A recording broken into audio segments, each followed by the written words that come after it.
Olá pessoal, tudo bom? Hoje a gente vai falar sobre o protocolo HART, um protocolo muito utilizado aí na área industrial.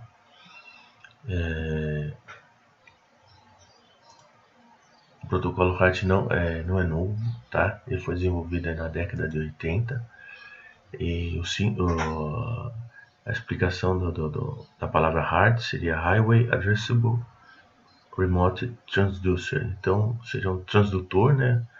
Transdutor remoto endereçável através de uma via. Certo? Então ele é um padrão industrial de comunicação com instrumentos de processo inteligentes. O que aconteceu? O padrão 4 a 20 mA, né, de comunicação analógica, ele é bem antigo.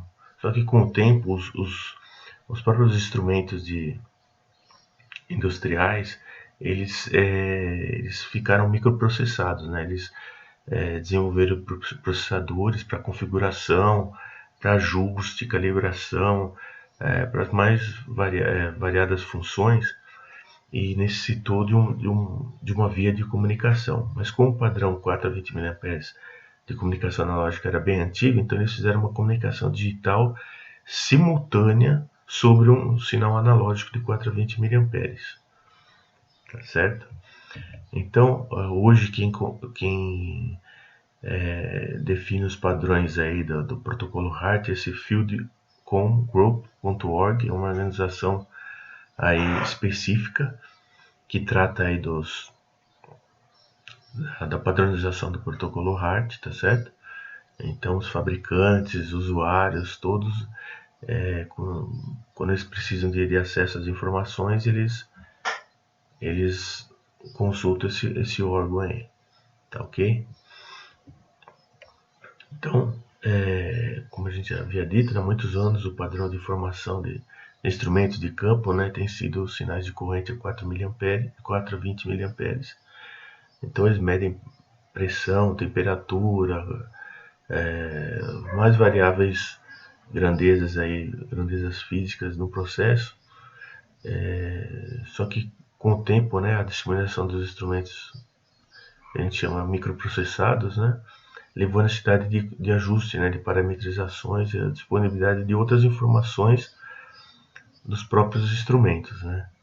Então o protocolo HART vai permitir essa informação, que a informação principal seja transmitida pelo sinal de 4 a 20 mA, o sinal analógico, e informações adicionais ou parâmetros de configuração e diagnósticos vão ser transmitidos digitalmente pela mesma fiação e ao mesmo tempo, tá? Então eles são simultâneos aí. Então, características aí do protocolo HART: o acesso remoto a todos os parâmetros, né, e diagnóstico do instrumento. Ele veio para dar suporte aos instrumentos multivariáveis, para verificar o estado do dispositivo online, para manter a compatibilidade aí com a fiação existente, 4 a 20 mA, e ele veio para ser um protocolo aberto. Então, na prática, a comunicação HART é usada para funções adicionais nos instrumentos, como calibração, configuração, diagnóstico do instrumento, né? E aí vai medir as variáveis de processo, como, né, pressão, temperatura, vazão, nível, né? Medir várias variáveis de processo aí. Então, se a gente fizer uma comparação com o modelo OSI, a gente vai ver que ele só tem 3 camadas, tá? Ele vai ter a camada física, tá certo? Que é onde vão, na verdade, definir os padrões elétricos aí de cabeamento, de padrão elétrico de comunicação, a camada de enlace, tá? Que seria a camada 2, e a camada de aplicação, que seria a camada 7. Então vamos ver cada uma das camadas aí. Então a camada física, como eu falei para vocês, especifica como os dispositivos serão conectados mecanicamente, eletricamente, né? Tipo de cabo, as distâncias, aterramento, e definir como a forma do sinal digital será codificado, certo? Já na camada 2, a camada de enlace vai dividir a informação a ser transmitida em pacotes, tá certo? Vai adicionar bits aí referente à detecção de erros, controlar o meio de acesso, tá certo? Vai fazer a parte de controle. E a camada de aplicação vai definir os comandos, as respostas, os tipos de dados aí, vai decodificar os relatórios de status do dispositivo. Então, onde vai a informação. Na camada 7. Então, o protocolo, a gente vai ver na figura, né, um sistema aí com controle de vazão, formado por um transmissor multivariável de vazão, tá certo? Placa de orifício, sensor de temperatura, pressão diferencial e estática. E um controlador e indicador de vazão, FIC, né? E uma válvula de controle, né? A FV, usando o padrão 4 a 20 mA para transmissão da informação. Então, a vazão calculada aí dentro do transmissor, desse transmissor multivariável, vai ser enviada ao controlador via 4 a 20 mA. Então, é bom a gente citar que o sinal analógico sempre vai ser o único, tá certo? O digital que eu vou ter várias informações que eu posso transmitir através do meio. Tá ok? Conversar com diversos dispositivos também. Então, o controlador compara esse valor com o set point definido pelo usuário e define qual deve ser a abertura da válvula, também enviando um sinal de 4 a 20 mA. Tá certo? Apesar do transmissor de vazão trabalhar com 4 grandezas físicas, apenas uma vai poder ser transmitida pelo sinal de 4 a 20 mA, como eu falei para vocês. Então, as informações do processo, tais como faixa de trabalho de pressão, de vazão e temperatura, set points, ajuste, todos eles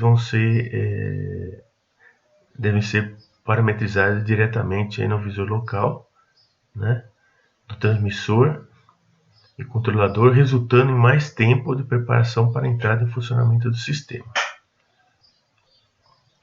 Aí que entra, né, aí que vai entrar o protocolo HART, tá certo? Então a comunicação padrão vai ser 4 a 20 mA de uma variável só do processo, tá certo? É largamente utilizado, né, essa forma de transmitir uma informação do processo para elemento de controle e registro, tá certo? Então apenas uma informação analógica. Então, aí como eu falei para vocês, aí que entraria o protocolo HART. Aí ele vai conseguir transmitir as informações digitais juntamente e simultaneamente com o analógico, tá certo? Então, o protocolo HART ele vai adicionar aí um pulso aí de uma senoide aí, a frequência é FSK, né, chaveamento por frequência, né, chaveamento por frequência, sendo que quando ela emitir um sinal a 1200 Hz, vai significar o sinal 1, e quando ela transmitir ali um sinal a 2200 Hz, vai significar o sinal 0. Então ela vai mandar uma sequência de sinais, tá certo? Dentro dos 4 a 20 mA, tá certo? E aí vai compor o sinal analógico em cima do sinal, o sinal digital em cima do sinal analógico. Então, na camada física, o protocolo HART, vemos que a transmissão das informações aí sobre os sinais de 4 a 20 mA existente tem uma codificação, né, derivada aí do padrão Bell 202 FSK, chaveamento por frequência. É importante salientar que a modulação é feita com sinais de meio miliampere pico a pico de corrente. Aí, o que acontece? Esse valor médio da senoide ele não modifica o valor analógico, porque o valor médio da senoide é 0, né? Então ele não vai alterar, o sinal digital ele não altera a corrente analógica, tá ok? Então aqui, por exemplo, né, vamos ver o exemplo aqui, né? O uso do protocolo mestre escravo, tá? Então eu permito que tenha um ou dois mestres, tá? O primário e o secundário. Aqui eu vou ter o mestre primário que vai ser um PC e o mestre secundário vai ser um terminal de mão aí, tá certo? Para ajuste de instrumentos aí. Então tem os comandos, né? Através de um PC usando uma interface HART aí, tá certo? Então eu vou mandando as informações digitais. E o segundo o mestre secundário também pode fazer ajuste de parametrização na minha linha, não necessariamente diretamente no instrumento, não tem que ir até o instrumento, tá? Fazer aquela parametrização que a gente comentou um pouco antes aqui. Tá ok? E esses dois mestres aí, eles trocam, né? Quem vai ser o mestre é através de uma passagem de token, né? Que é uma chave para a utilização do mestre primário ou do mestre secundário.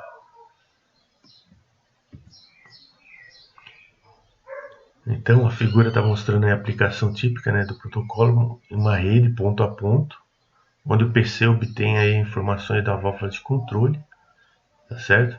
Os dispositivos aí utilizam o protocolo HART, são divididos aí entre mestres e escravos. Somente os mestres podem iniciar uma comunicação, tá certo? Os escravos sempre vão responder à solicitação dos mestres, tá certo? Os comandos são definidos na camada de aplicação do protocolo, tá certo? O mestre primário pode ser um PLC, um computador, né?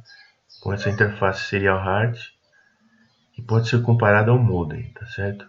O mestre secundário vai ser um dispositivo móvel de mão, né?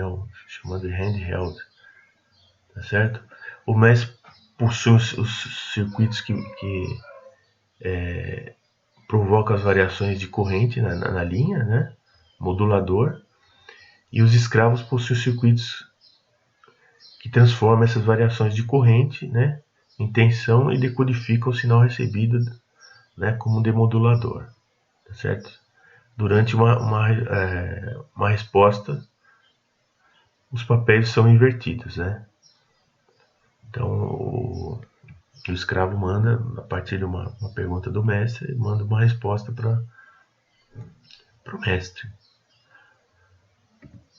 Então aqui é a estrutura do telegrama, tá certo? Tem um preâmbulo, depois tem um start byte, tem um endereçamento, né, do dispositivo, eu tenho um comando HART, eu tenho um contador de byte, eu tenho 2 bytes de estados, tá certo? Eu tenho 1 byte de dados e tenho, por último, para verificação de erros de paridade.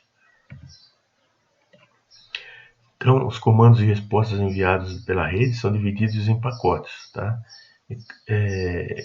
Cada pacote é dividido em bytes. Então, cada byte é transmitido em 11 bits. Então, o padrão é 11 WART, usando o código ESC. O preâmbulo, né, que a gente viu inicialmente aí, ele consiste de 5 a 20 caracteres hexa, tá certo? Usado para sincronização entre os modems transmissor e entre o transmissor e o receptor. O byte inicial, né, vai indicar se a mensagem é um comando ou resposta, tá certo? E o tipo de endereçamento usado, se eu vou usar endereçamento curto ou longo, tá certo? O endereçamento pode ser curto, longo ou curto, né? Usando de 1 a 5 bytes. E o byte de comando, né, pode assumir valores de 0 a FD, representando um dos comandos suportados pelo equipamento. Eu vou ter um contador de bytes aí, tá certo? Que vai informar o tamanho da mensagem propriamente dita, sem a paridade, né? Permitindo a identificação do final da mensagem e o início do checksum, tá? Então, 2 bytes aí de status são enviados a cada resposta e indicam o resultado do comando recebido, ou erro de comunicação, tá certo? No primeiro byte. E o status do escravo naquele instante no segundo byte. Tá ok? Então nem todos os comandos e respostas utilizam o campo de dados, tá certo? Os dados podem estar codificados usando o código ESC, números inteiros ou flutuantes, dependendo do tipo de comando.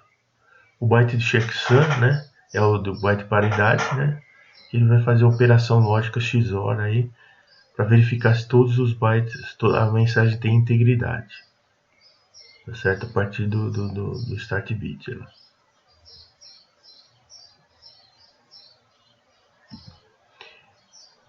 Então aqui resumindo, né, eu vou ter um start bit, né, um bit de paridade ímpar e um stop bit.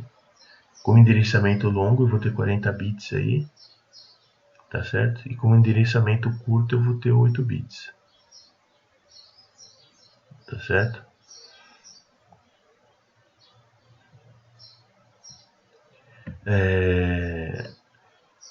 Ele tem várias configurações, na protocolo hardware vai ter várias configurações. Aí o primeiro modo é o modo broadcast, tá? Eu vou ter somente um escravo na minha rede, tá certo? Então ele vai enviar repetidamente aqui um valor específico, tá? Então ele mantém um intervalo entre uma mensagem e outra, para que o mestre possa tomar uma providência, tá certo? Por exemplo, tem um processo que precisa de um controle bem mais apurado, então o escravo vai mandar constantemente uma informação de dados aí para o mestre.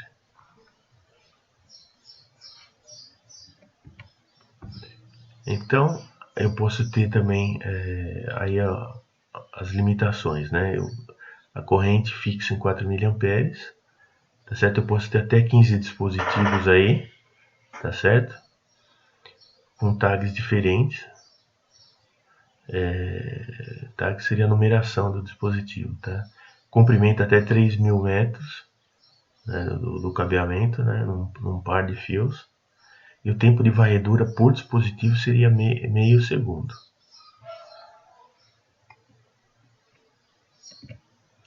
O protocolo permite a comunicação, como a gente acabou de falar, até 15 dispositivos, né? A taxa de comunicação é 1.200 bits por segundo, tá certo? Se os equipamentos forem intrinsecamente seguros, é no máximo 4 dispositivos, tá certo? Intrinsecamente seguros e quando eles são utilizados naquelas áreas sujeitas à explosão, esse tipo de coisa.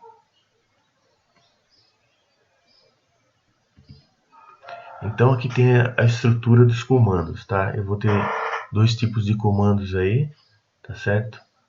Os comandos universais, primeiramente, né? Que vai ser ler o fabricante, o tipo de dispositivo, ler variável primária unidades, ler a saída de corrente, percentual do range, ler ou escrever o tag, tá certo? Ler valores de range, ler ou escrever o número de fabricação, tá certo? Então tem vários comandos que a gente classifica como comandos universais aí, tá certo? O protocolo hardware é baseado em comandos, né? O mestre envia e os escravos vão responder, tá certo?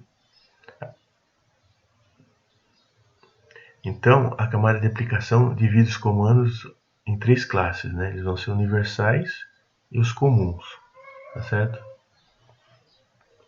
Eles são entendidos por todos os dispositivos, pois são especificados pelo próprio protocolo, tá certo? Então, como todo dispositivo responde a comandos universais, do comando 0 ao 30, tá? Seria a faixa dos comandos universais. Podemos dizer que é uma interoperabilidade de dispositivos, mesmo de fabricantes diferentes, tá? Porque eles já são configurados para essa faixa de comandos aí.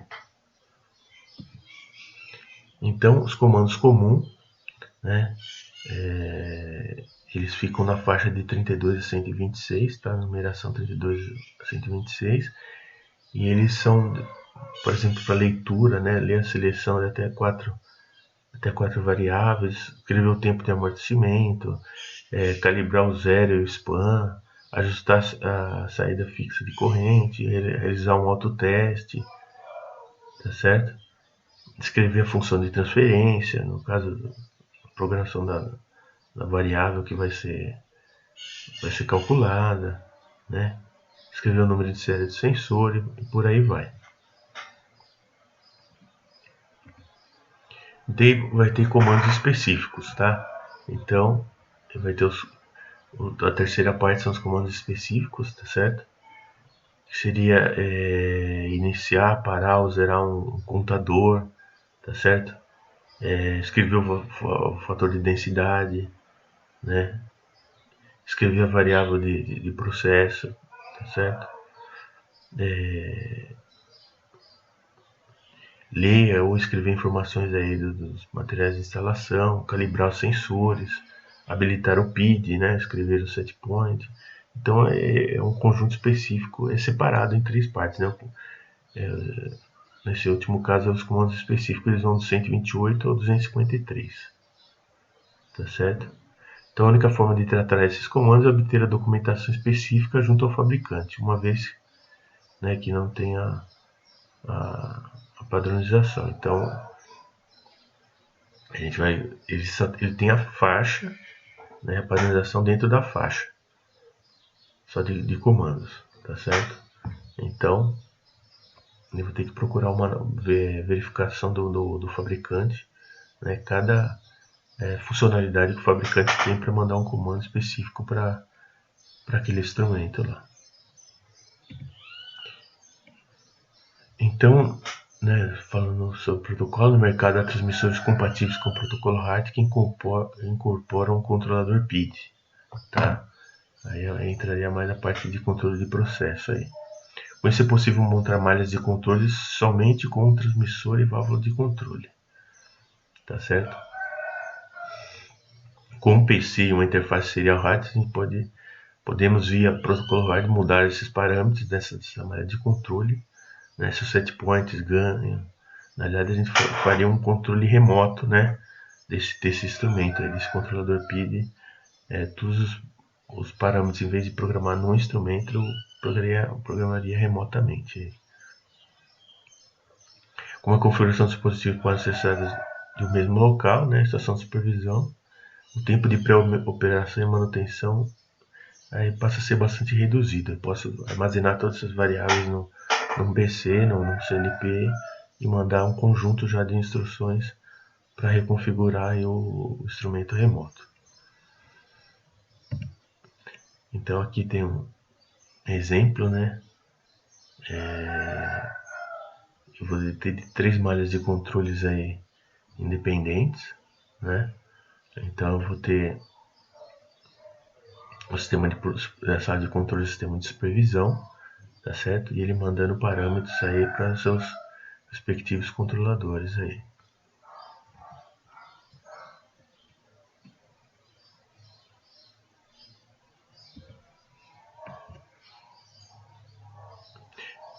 Então, características do exemplo de aplicação, mais de controles independentes, né, com controladores PID, entre o transmissor e a válvula de controle. PID é o proporcional, integral e derivativo, tá certo? Ele vai fazer uma função matemática que ele vai ter uma resposta mais rápida de ação sobre a variável que está sendo controlada, temperatura, vazão, nível, seja o que for, tá certo? Ação de controle via sinal não sujeita a limitações da velocidade do protocolo HART. Então, usaria o sinal do 4 a 20 mA, né?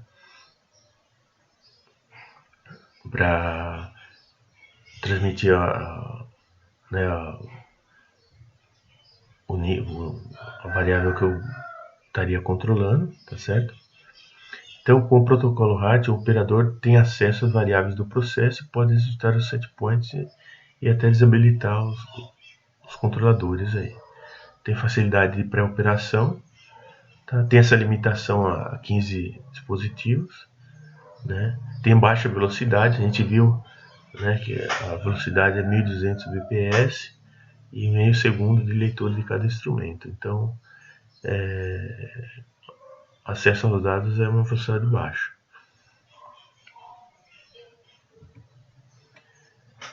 O uso de multiplexadores permite o uso do maior número de instrumentos, né? Além dos 15 possível, uma rede hard. A gente vai ver uma outra configuração que a gente consegue aumentar, né, essa quantidade de instrumentos que a gente pode controlar. Os multiplexadores possuem vários canais, né, de comunicação hard, com suporte aos modos de acesso, ponto a ponto, o burst, né, ou em barramento, né, que a gente chama de multidrop.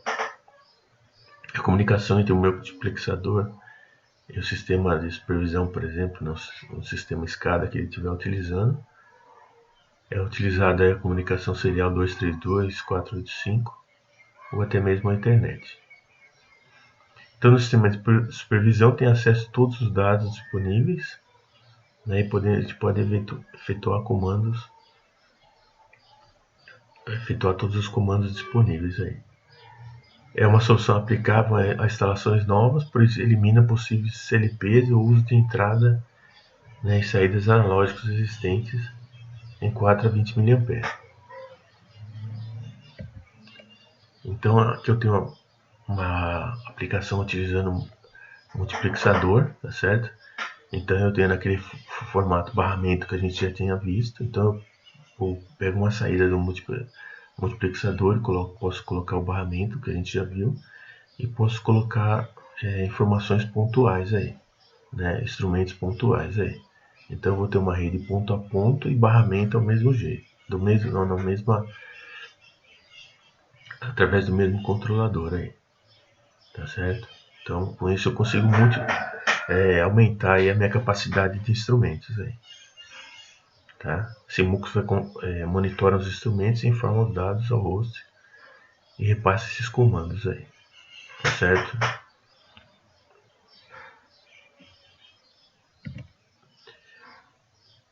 Uma outra arquitetura, o uso de multiplexadores, os CLPs e os modos de entrada e saída analógicos são mantidos, né?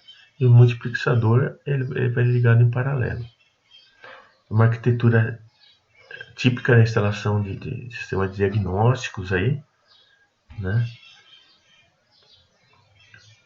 Com a finalidade de extrair informações dos instrumentos que levem à melhoria da manutenção da máquina no processo. Esse multiplexador também tem a função do gate do protocolo hard, né, que ele vai ser um tradutor aí de comunicação, né, com outros barramentos de campo, tá certo? Então, se eu tiver um gate, eu consigo fazer essa tradução aí entre o hard e outros tipos de barramento.